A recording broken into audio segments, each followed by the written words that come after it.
So this might honestly be the biggest update that War Tycoon has ever done, giving us a brand new map, a new vehicle, much more new weapons, and with this we have also received a lot of different cool details and buffs, which today I'll be covering in this video. And this is going to be very important because one of our favorite vehicles in this game has actually received a huge buff. So anyway, let's just jump right into it. So firstly, what they have done is basically converted the Stinger and the drone EMP into the standard weapon system. Basically, they look a lot different and they also work a lot different too. So for example, the Stinger actually now has a zoom, as you guys can clearly see, which actually does look pretty cool. However, with this, we also do have a proper reload now instead of being able to cheese it by just switching to 1 and 2 over and over again to get rid of the reload. And same, they also changed the drone EMP and it also looks a lot cooler now. And it also doesn't have an ammo, which I think is also a very neat detail which they have added in this update. The next thing which they have also done is fully extended the water border size, meaning that we can just go a lot further now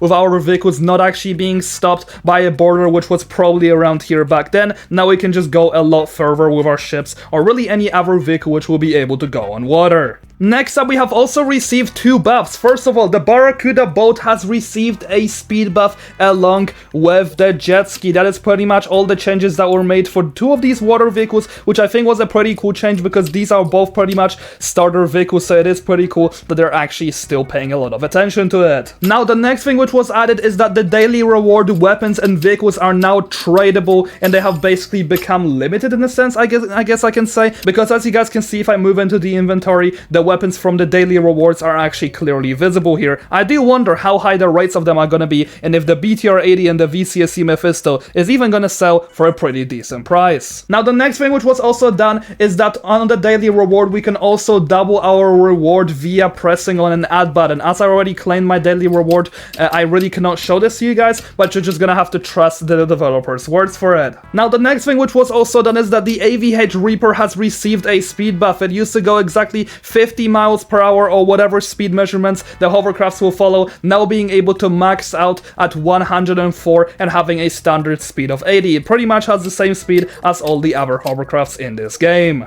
Now, the next thing which was also done is that they have basically buffed the reverse speed of all of the hovercrafts, and what this means is how fast you guys will basically be able to go backwards, because the standard speed is going to be 80 if you go fully forward. However, if we go fully backwards, let's take a look on how far I can actually go, and that's going to be exactly 30 miles per hour. Now, the next change which was made is that the ADATS has also received a buff. As you guys clearly remember, it used to have a lock-on range of exactly 2000 stats, which for the modern meta, it's not very good because almost every single vehicle now has 3000. Well, the ADATS basically received the same change. I cannot show this to you guys in a private server right now because I have no one to test with, but this was basically what was done. The ADATS basically does have a lot better lock-on range now, being able to target enemies from a lot further. And now lastly, they have also increased the streaming range, lowered memory usage, improved performance, and general improvements. However, the most important part of this video is a change to the AC-130. So anyway, let's just jump into a damage test. So firstly, the planes will be taking a lot more damage in general by the standard cannon, which is going to be just the machine guns or miniguns or whatever you want to call it. As you guys can see, the F-35 basically gets shredded in around 2 seconds, so the AC-130 should definitely not be messed with. Now, moving into something like the Super Hind, this is going to be pretty much the exact same scenario. If you get anywhere near the AC-130 or in its sight, you're once again pretty much dead.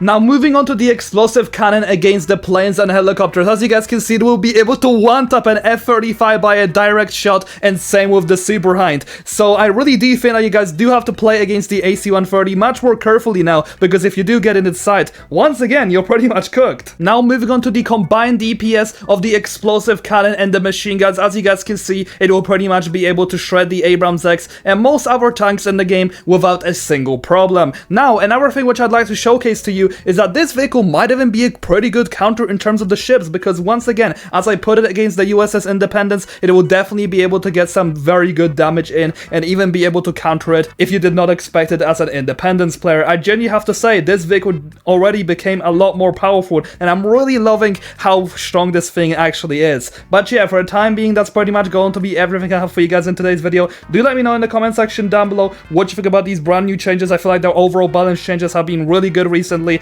so hopefully Gizmotech will be able to keep this up. Anyway, I'll see you guys next video. Have a great day, and thanks so much to my channel members. And do of course let me know, do you like this AC-130 buff, and do you think it's great again?